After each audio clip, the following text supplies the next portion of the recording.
Shortly after the end of the Russian Revolution, Joseph Stalin gained power in Russia and transformed the country into what became known as the Soviet Union. Through his actions, Russia saw massive development and growth in the areas of industrial production and military power, and Stalin put Russia in position to challenge the United States to become the leading superpower in the world after World War II. Through Stalin's efforts, Russia came to challenge the United States for a period of roughly 40 years, from the late 1940s through the early 1990s, that became known as the Cold War.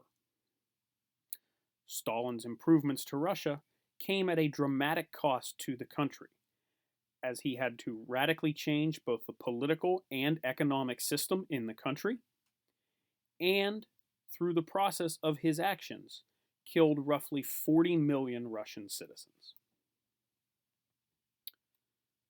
Joseph Stalin led Russia for roughly 30 years from 1924 through 1953.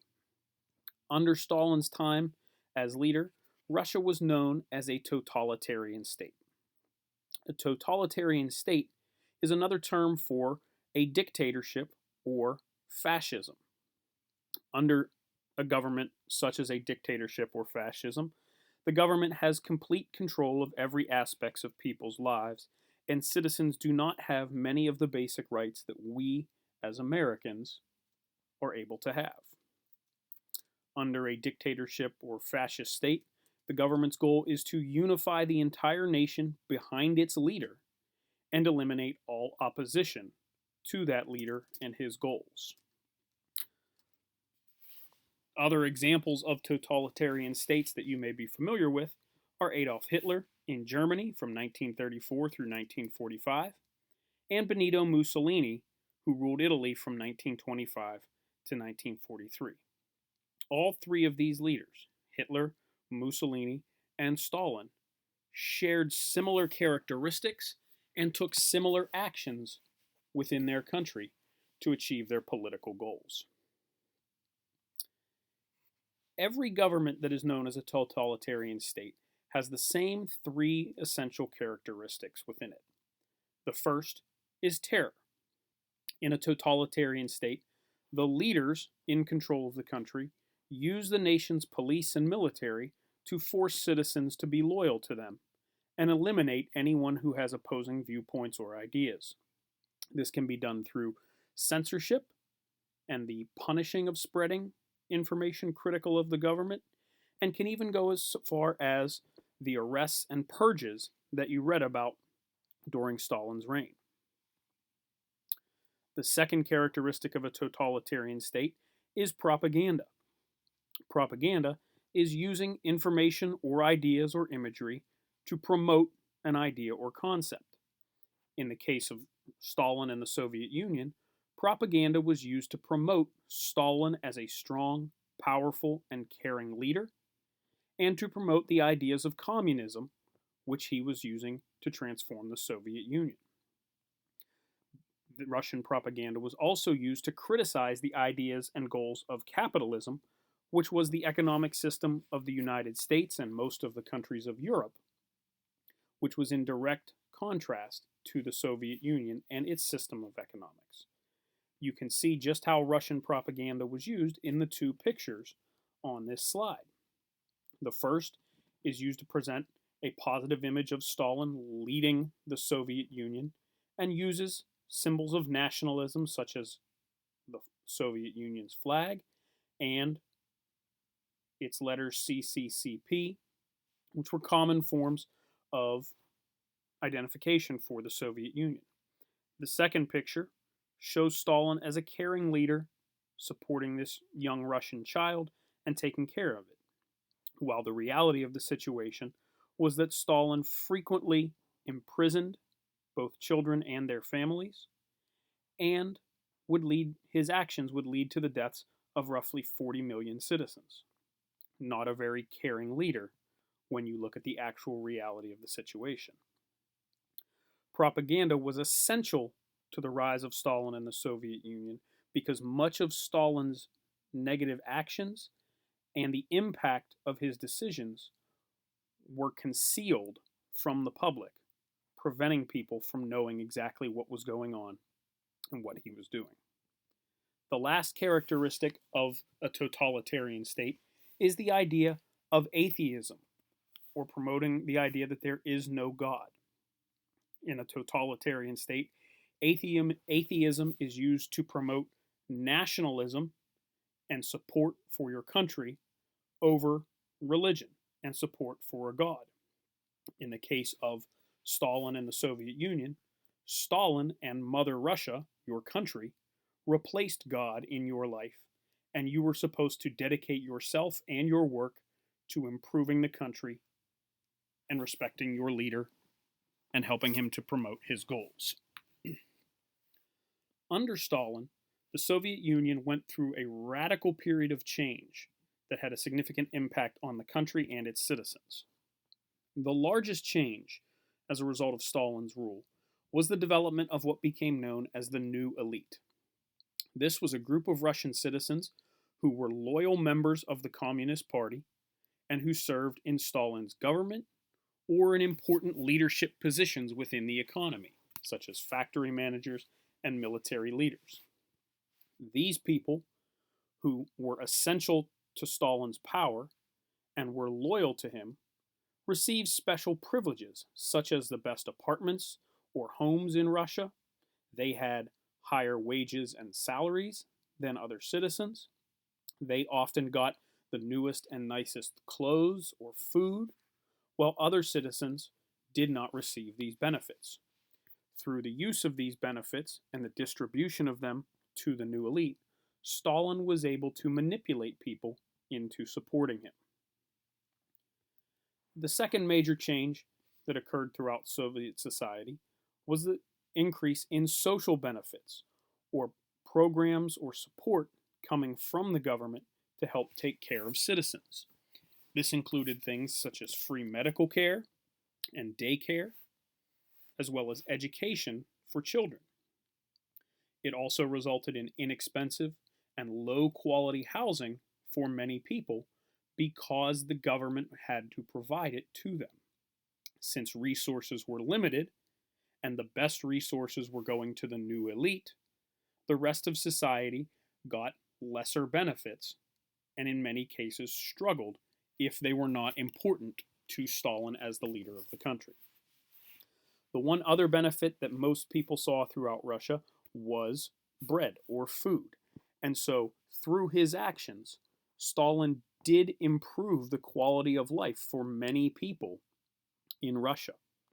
Leading up to the Russian Revolution, the citizens were unhappy about the lack of food and the number of deaths that had been occurring in World War II. And through these social benefits, Stalin was able to convince the people that he was ultimately a good leader who was working to try and help them, even though that was not necessarily the case. The third major change in Soviet society was a massive change to education. During Stalin's reign, all children got a free public education and were required to go to school. However, in their schools, students were not taught traditional academic information. They were taught communist ideas and communist values, such as atheism. They were taught about the importance of collectivization and collective farms which were being produced throughout the Soviet Union. And they were taught to be loving and loyal to Stalin and their country. This was essential to creating citizens who would listen to Stalin and carry out his decisions to improve the Soviet Union. The Soviet Union also invested massive amounts of money in technical schools to create educated workers for their factories, where they were increasing industrial production and military technology and capabilities. And they also used universities and colleges to prepare the future leaders of the Russian economy and other loyal Communist Party members. Through the education system, Stalin was essentially able to brainwash or manipulate Russian citizens into believing in his ideas, his goals, and supporting his actions in an effort to achieve them. The Soviet Union did see some other benefits that were not necessarily a result of Stalin's efforts and efforts to improve himself and the country. Women got a significantly higher level of equality than they had prior to the Russian Revolution.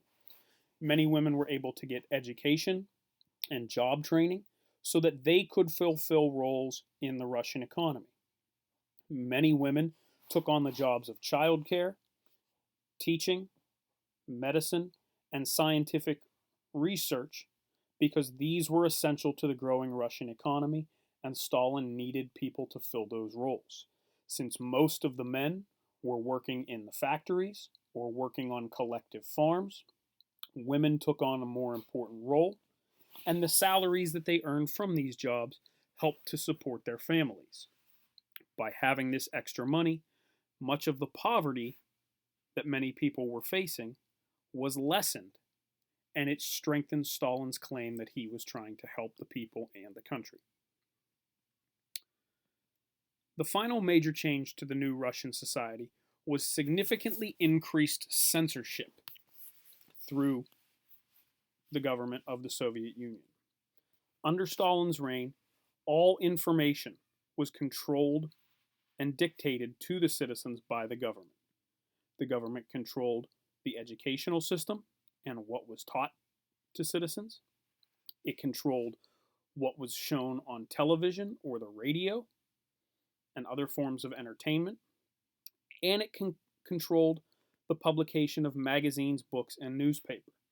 Any information that was critical of Stalin, that was contradictory to what Stalin wanted the people to hear, or that might potentially pose a threat to Stalin, was prevented from being distributed and consumed by the Russian people. Collectively, these changes around the economic activity, around the jobs that people held, around the roles that citizens played, and the benefits they received from the government, came to be known as communism. Under communism, the government controls all aspects of business and economic production, which gives them the ability to control the lives of all the people living in their country.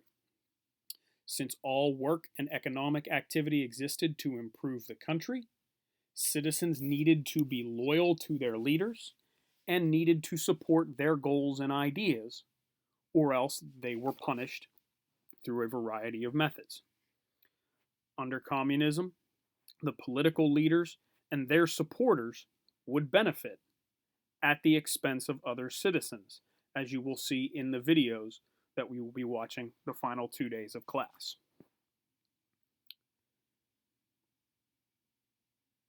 When Stalin ultimately left power in Russia in 1953 due to his death, he had dramatically changed the country. Russia had been built up to be a much more powerful and important nation in the world, and the ideas of communism had taken on a very important position in the lives of people in Russia. These ideas became so strong that Russia remained a communist country for almost 40 years after Stalin's death. During that time, leaders such as Nikita Khrushchev and Leonid Brezhnev directed the Russian government in ways that were similar to Stalin. While these leaders were not nearly as brutal and did not persecute or attack citizens at nearly the level that Stalin did, Russia was still a communist country.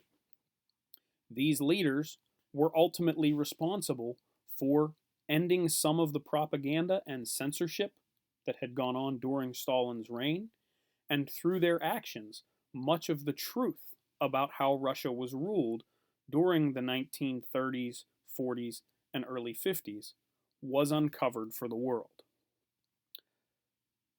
By the late 1980s, due to the knowledge of what Stalin had done and some of the failures of the communist system, communism began to break down and become less popular in the Soviet Union. In 1985, a leader named Mikhail Gorbachev came to power, and he would rule Russia from 1985 until 1992.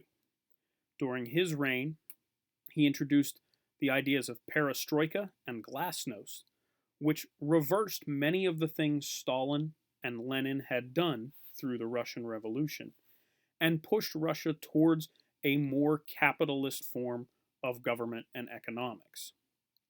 Gorbachev also allowed for freedom of the press, freedom of speech, and free elections and debate of Soviet policies, making Russia much more like a democracy. While Russia is not a fully democratic country and does not have a fully capitalist economy today, it is significantly different from what Lenin and Stalin created and how Russia existed during the period from 1917 through 1992, when it was a communist country known as the Soviet Union. While it still has a long way to go, Russia is much more respected today in the world community than it was during Stalin's reign.